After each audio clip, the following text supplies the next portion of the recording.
Be a good memory to someone. Kasi pagdating ng araw, memories na lang talaga ang may iwan sa atin. Gawin natin worth it ang bawat araw. Ngumiti ka sa iba at sabihin mo na yung mga words na matagal mo nang kinikimkim. Magpatawad ka kahit mahirap. Appreciate the people who make your life brighter.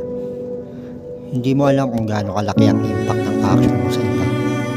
How your kindness can be a memory na dadalhin nila forever in the end. Kapag lumipas na ang mga taon, sana may makaalala sa atin at maisip nila kung paano natin sila naparamdam na love, value, and sin.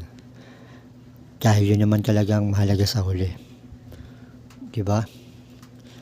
Kaya, be a good memory to someone. Bye!